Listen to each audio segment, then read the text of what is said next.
The Brooklyn Nets are officially open for business, 35 years in New Jersey in the record books. And here to discuss the new Nets is the team's CEO, Brett Yormark, who joins us from where else? Brooklyn. Brett, hello.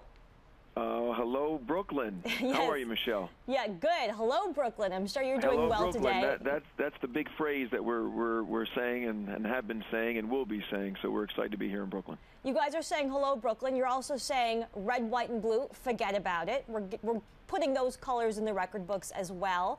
Why black and white here for the logo? Well, I mean, it was something that we've been considering for quite some time, working very closely with Jay-Z and collaborating with his team. He came to us with the concept of black and white, a bold yet simple and timeless color palette, and we quickly gravitated to it. The inspiration for it, I think, really emanates from the old New York subway system. Back in 1957, when Brooklyn had its last home team, the subway system was truly all about black and white. You know, the white tiles and the black coloration that you'd find when you use the subway. And Jay thought it would be appropriate to bring it back, and we're very, very excited. And so far, you know, following the launch from yesterday, Brooklynites and for that matter, people around the world are voting yes. They want the merch and they want it now. So it's very exciting. You know, what else is this rebrand about? I mean, the big question here, you have a new arena, you have a new fan base, you have new uniforms coming in September as well. How will all of this help attract and ultimately retain your star players? Well, I think our players see the vision for the future. Many of them have gone to the site of late and truly are overwhelmed, not only by the borough and the fan base there, but by the building and the state-of-the-art venue that we're going to provide all of our key stakeholders. And yes, it was challenging in New Jersey the last 2 years being a lame duck team. I think it was challenging not only for the front office, but for our players and coaches. But I think everyone sees the future. It's very, very clear now. We are moving to Brooklyn. We'll be there in the fall. The building opens on September 28th with the Jay-Z concert. It's going to be the state-of-the-art venue in the country, if not for that matter in the world.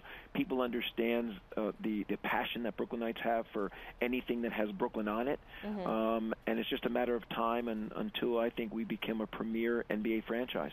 Maybe an untapped market and certainly an untapped audience for sports fans in Brooklyn. Only a handful of NBA teams, though, make money. We do know that New York is #1 market. What's the plan for profitability for the Nets in Brooklyn? From a business perspective, Michelle, and you and I have talked about it for years, our balance sheet changes dramatically with the move from New Jersey to Brooklyn.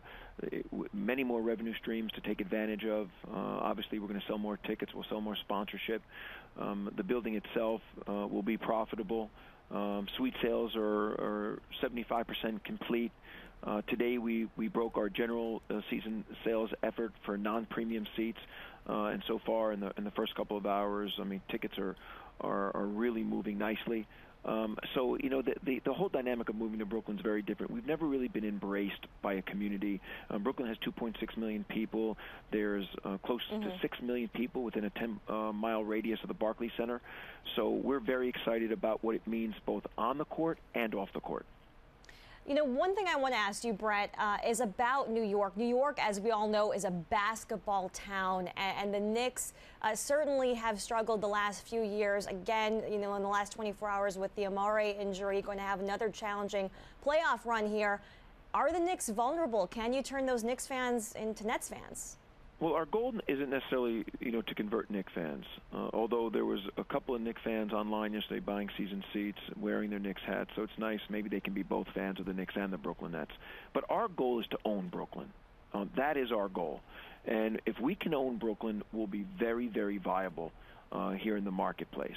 For those fans in Manhattan that want to test drive, if you will, the Brooklyn Nets in our new arena, we welcome them. But the goal is to own Brooklyn, and I think we can do it, and we got off to a great start yesterday.